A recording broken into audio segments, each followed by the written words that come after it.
Bueno, Félix. Muchas gracias. Gracias a la organización. Esta feliz idea de poner en valor el territorio y las pequeñas bodegas es muy interesante. Nosotros de Proaba creemos que las microbodegas además debían tener un apellido y ser artesanales. ¿Por qué? Porque la artesanía vende. Entonces vamos a ver que la fundación de que sean bodegas artesanales, independientemente que sea el nombre, más luego el apellido bodega artesanal. ¿Y de eso qué quiere decir? Que habrá un viticultor, viticultora artesanal, que puede ser, en vez de ser el viñerón o cualquier otro tipo de otros países, ponemos lo que es España, artesanal y dentro de cada uno conjunto total. Los vinos artesanales pues son más o menos como lo que están diciendo los microbiológicos, las bodegas, microbodegas, ¿no? Exactamente igual. ¿Qué son? Pues no son ni mejor ni peor que los demás, son diferentes. Y son diferentes porque venden de manera diferente. Son diferentes porque realmente cuando se están en bodegas grandes, la que hay son una masificación y entonces la diversidad no puede existir. No es que no sean capaces, sino que no pueden por la cantidad de vendimia que le entra diariamente, entonces no pueden procesar y hacer esos sistemas. Entonces, teniendo en cuenta el aspecto artesanal, pues, ¿qué queremos que sea? Pues utilización de la variedad autóctona de la comarca. ¿Por qué? Porque poner en valor nuestro territorio y nuestras vides. Porque si nosotros vamos a poner a competir con un Cabernet Sauvignon, ya están los franceses. Vamos a competir con un Tempranillo, ya está Rioja. ¿Con qué podemos competir nosotros aquí? ¿Con la Oval? ¿Por qué? Porque es la nuestra.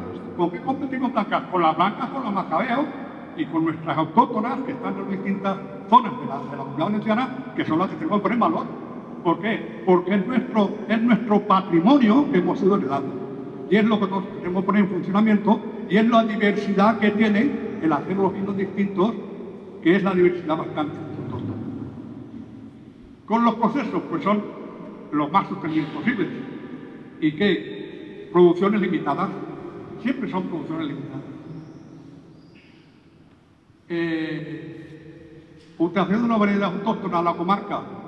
Claro, ¿eso qué hace? Que los transportes sean menores. Sabemos que cuando se corta la uva, cuanto más tiempo tarde, llega a la bodega en peores condiciones. Entonces, si tenemos una zona cercana, eso se va a paliar y va a ser mejor. Evitar en medida posible la automatización. Claro, si son artesanales, la automatización tiene que desaparecer. Tiene que ser bodegas, digamos, de mucho mano de obra, que es lo que ocupa el que haya gente trabajando y que no se descuelguen las poblaciones. Proceso de producción y distribución lo más sostenible posibles. Y producción limitada. En definitiva, podrán considerarse artesanales los vinos ecológicos. ¿Por qué? Porque no olvidemos que no podemos estar en contra de la propia naturaleza.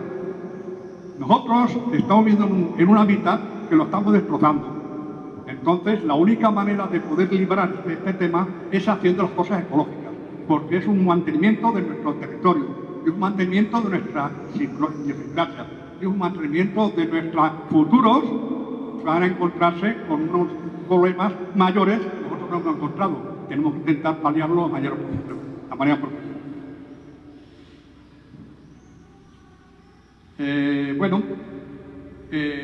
¿Qué queremos decir esto? Que vamos a hacer un proceso de viticultura que van a hacer de la influencia del clima, la lluvia, las características que está en el medio ambiente totalmente, ¿no? Entonces, nosotros tenemos que ser respetuosos con eso y con la elaboración que vamos a tener que hacer. Un mínimo imposible de intervención de mano de obra automática. Todo lo que sea manual, sí, pero automático lo menos posible. ¿Eso qué hace? Hace que nosotros cuando vamos a vendimiar, en vez de coger una máquina y meter ahí 40.000, 50.000 kilos al día, bueno, pues nosotros vendimiamos a mano con cajas de 10 kilos, que cuando llega a la bodega llegan en perfectas condiciones, que no tienen ningún tipo de fermentación espontánea no deseada, por lo tanto los vinos van a ser la mejor calidad en principio. Entonces, ¿qué tenemos que hacer? Pues como siempre, comprobar la uva que esté en las mejores condiciones, porque querer hacer un vino maduro a partir de una uva verde, eso es imposible. Para hacer un vino maduro tiene que ser uva madura. Y para ser uva madura tiene que estar el tiempo necesario en la planta y tiene que estar también para los vinos tintos coger la cantidad de taninos y antocianos necesarios. Y eso, por lo tanto, tiene que congeniar. No es fácil, porque la maduración industrial viene mucho antes que la maduración fenólica. Pero habrá que plantearlo un poco cómo hacemos. Otro problema que tenemos, pues quizás los grados alcohólicos. Bueno, pues igual que hasta el momento hemos intentado hacer levaduras que consiguieran consumir pocos azúcares y dar mucho grado alcohólico, habrá que intentar lo contrario. Coger levaduras que produzcan poco grado alcohólico y nos den un vino de calidad. ¿Por qué? Porque no podemos olvidar que la gente joven no bebe vinos de cantidad de grado alcohólico. Entonces, ese es un potencial que tenemos que no podemos olvidarlo. Tenemos que intentar paliar eso de manera posible de trabajar poniendo las variedades en las condiciones deseadas, en los marcos apropiados, en las zonas apropiadas del sol para que no tenga problemas de demasiada maduración, etcétera, etcétera. Pero sobre todo que la fermentación, como además la fermentación en estos tipos de vinos no tiene que ser de levaduras añadidas, sino de levaduras propias de la propia variedad que vienen justo de la viña, de la bodega, eso es lo que tenemos que fomentar. Y por lo tanto, como eso en los vinos, digamos, ecológicos, naturales, etcétera, etcétera, no se permite esa adición de levaduras distintas, pues entonces tenemos que trabajar esa. Pero sí que lo que podemos hacer es ver la manera de que en la investigación llegue a, como decía antes, que consuman mucho azúcar y produzcan poco grado alcohólico, porque es un factor que nos hace falta para el consumo, porque si nos fijamos, el consumo del vino está precisamente en la gente de 35 años para arriba. De 35 años para abajo no consumen vino, y consumen más vino de 60 años para arriba o de 60 para abajo. Entonces es un problema que tenemos, pues, tenemos producción y no tenemos venta, pues no hacemos nada. Por lo tanto, tenemos que intentar paliar esa situación de la manera más adecuada posible. Entonces, seleccionamos las uvas, quitamos las hojas, quitamos todo lo que conlleva que entra en las grandes masas, entra todo el conjunto y le damos los sabores, pues lo quitamos. La fermentación, como decimos, viendo una fermentación idónea con las propias levaduras y siempre en cantidades más apreciadas posible. Los equipos tienen que ser equipos de vendimias, pues de productos tanto sólidos como líquidos, que sean menos rocientes, que sean menos agresivos, que eso sea lo que realmente importa. Entonces, todo esto tiene que ser, pues, estrujadoras.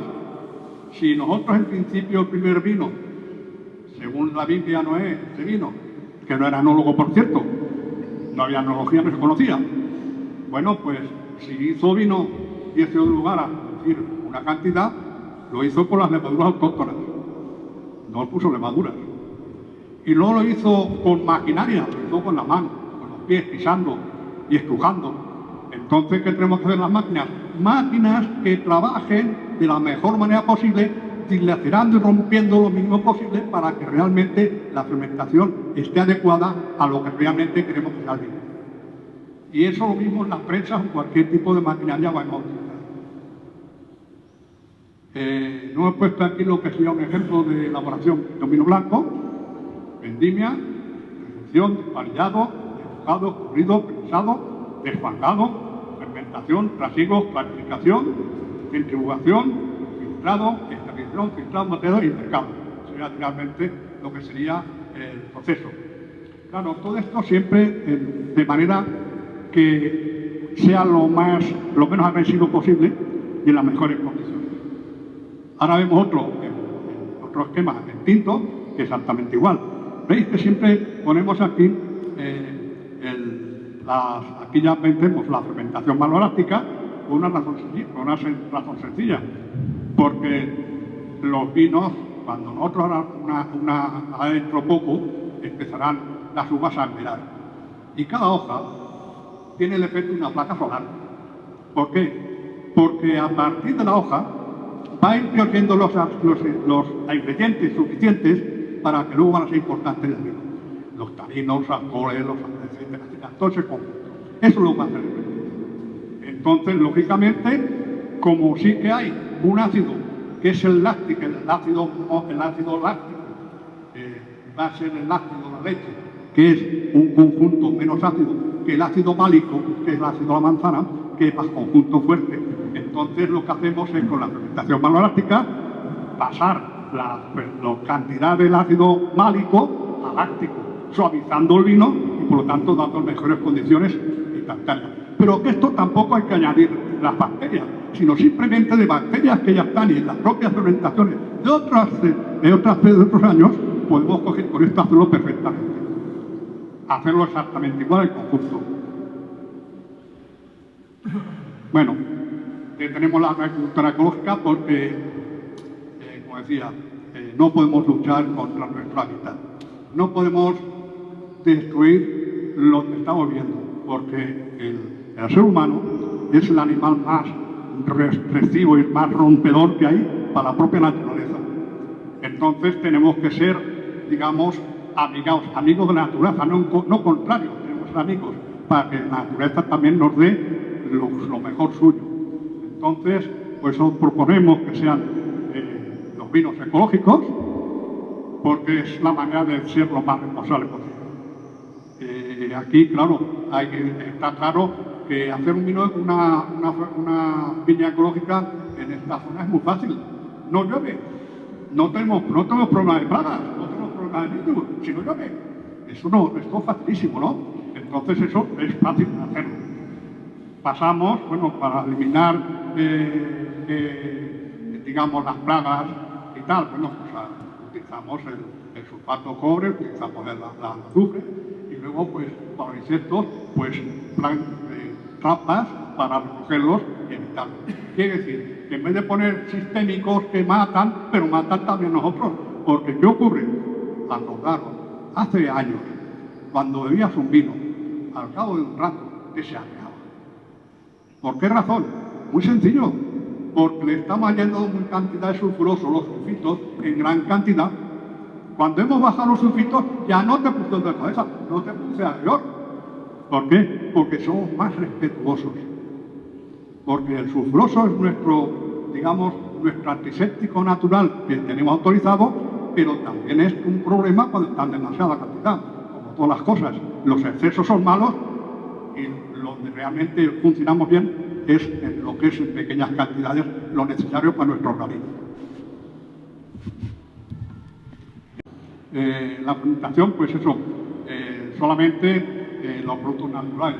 No, aquí, como decimos, el nivel sulfitos, porque hay que tener en cuenta que siempre que hay una fermentación hay sulfitos.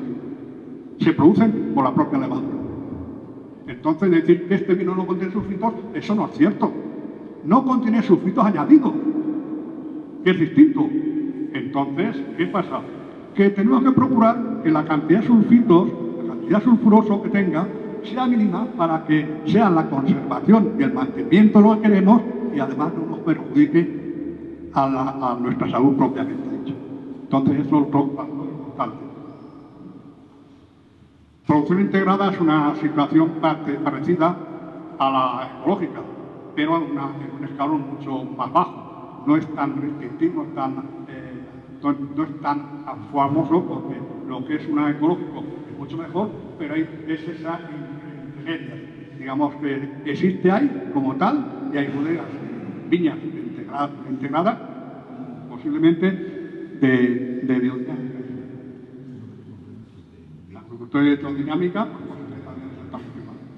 Entonces, aquí todo exactamente igual, cultivo apropiado, de manera, digamos, idónea, con todo el conjunto, para que todo veamos de manera lo más imposible posible. Los vinos naturales, pues esto no puedo olvidar que están ahí, porque hay gente que tiene vinos naturales, y como decimos que están los vinos artesanos. Mentira, no hay ninguna bodega que sea artesana, porque legalmente no existe la artesanía legalmente. Es lo que tenemos que evitar, de que sea artesanía, del lugar que sea artesanía. De acuerdo a la Compañía de Agricultura, a la Consejería de Comercio, para que realmente poder ver de que sea las bodegas artesanas y que sea el vino artesano y que sea el viticultor artesano. Que por ejemplo, funcionamiento, porque una demanda que tenemos es lo que está demandando la sociedad. Nos pide una serie de cosas y nosotros tenemos que ser capaces de darlas. ¿Qué pasa? Que vamos a remolque de lo que es la sociedad, va más adelante que nosotros. Entonces tenemos que intentar poner un poco a nivel de este.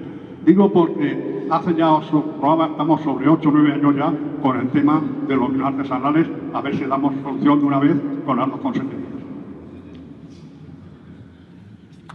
Me he permitido unos datos de bodegas inscritas en la denominación de origen y en la IGP de Castellón.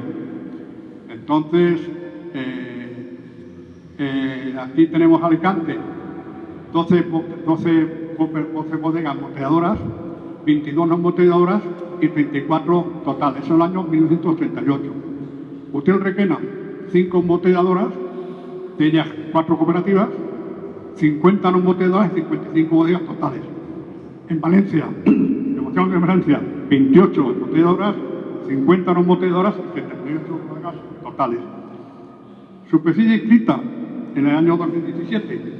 Bueno, pues tenemos aquí Alicante 8.075, viticultores 1.819. ¿Qué pasa? En el Requena tenemos 36.000 hectáreas con 10.000 agricultores. Valencia 13.000 hectáreas con 10.805 agricultores. ¿Qué pasa? Pasamos al año 2014-2005 y tenemos que a Alicante la superficie son 9.976 y 1.651 agricultores. ¿Qué pasa? Vemos que lo que está bajando es el número de agricultores. Baja la cantidad de hectáreas, sí, pero baja el número de agricultores. ¿Qué pasa? Bueno, pues esto, ahí tenemos un problema, porque hay generaciones que quieran cogerse a la viticultura, ¿no? ¿Por qué? Muy sencillo, porque no tenemos medios de vida suficientes para vivir con dignidad un agricultor. Entonces, mientras no se tengan los medios suficientes, que sus cosechas valgan el producto, tengan el valor real, por lo menos que no pierda dinero, pues nadie va a querer estar en la agricultura, porque eso es ir a la ruina.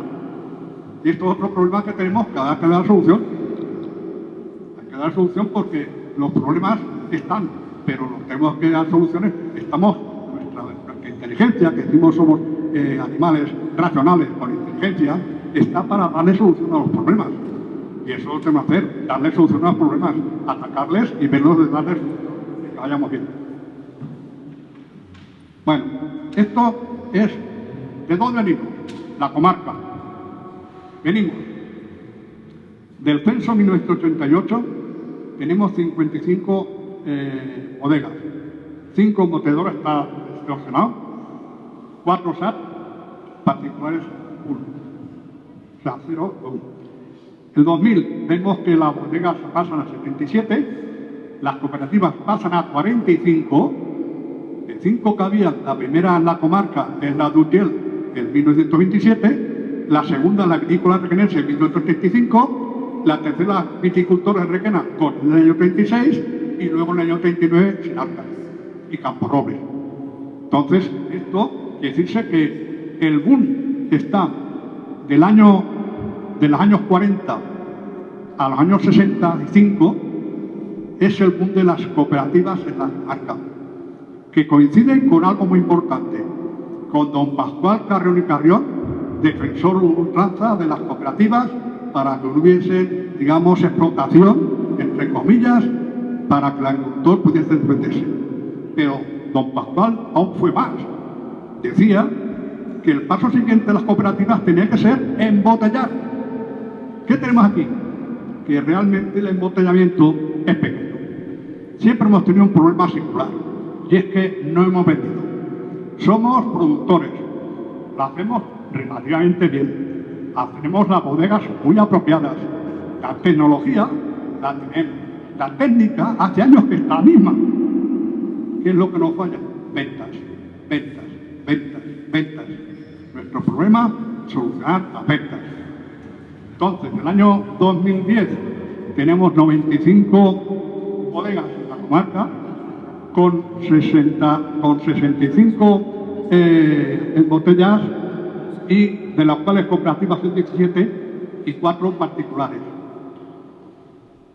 ¿Qué tenemos de 2020? Que pasamos a 124 bodegas. ¿Qué tenemos? Pues que son embotelladas 69. Ah, de 5 hemos pasado a 69. Sí, pero es suficiente, no. Realmente, ¿qué tenemos en la comarca? Tenemos una cooperativa de segundo grado que hace sobre 14 millones de botellas. Pues no sería más necesario que hubiese más de una bodega de segundo grado, una cooperativa, para vender otros 14, otros 15 millones de botellas. Posiblemente sí, habría que planteárselo. Entonces, las SAP, que también son ahí, pero bodegas particulares, de una pasamos a 58. ¿Qué pasa? Si analizamos, decimos, ¿qué tenemos? Del año 41 a 70, podemos decir que es el crecimiento del boom cooperativo. Muy bien. Pero ¿qué pasa? De 1981 a 2020 es cuando crecen las bodegas particulares. ¿Por qué crecen las bodegas particulares? Yo creo que es sencillo. Si nosotros vemos que lo que falta es embotellar nuestro producto, ¿qué queremos hacer? Intentar con nuestros medios hacer más pequeñas bodegas para vender nuestro producto. Lo que hacemos nosotros con las microbodegas, ir a remolque de la situación que se plantea actualmente en cada bodega. Entonces, todo esto pasa que nosotros hemos sido tradicionalmente bodegas elaboradoras de vino a granel, donde el producto valor añadido se va fuera de nuestra comarca.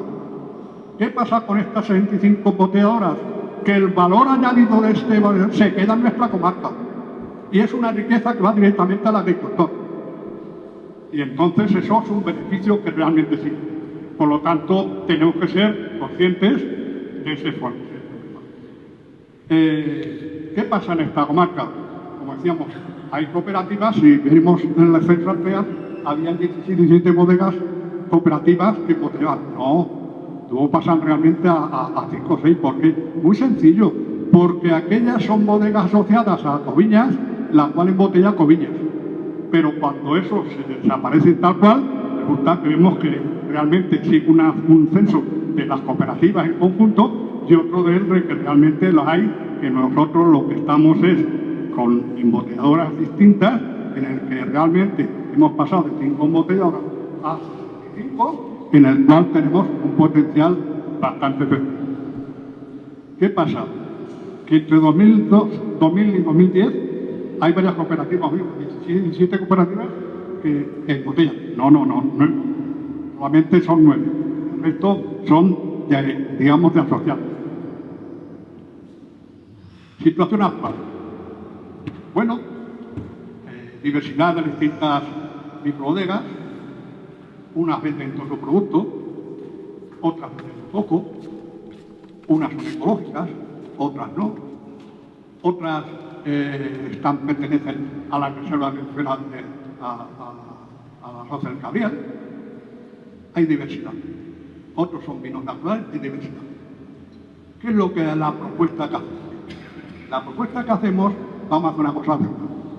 Vamos a intentar hacer, digamos, un proceso de viabilidad en el que veamos las necesidades que tienen las microbodegas y ver su forma para crear entonces una asociación de microbodegas con la cual tengamos prácticamente, de hecho ya, lo que vamos a poder realmente hacer de embotellar, de ventas, etcétera, etcétera. Es un planteamiento que tenemos que tener claro, tenemos que ir a esos procesos.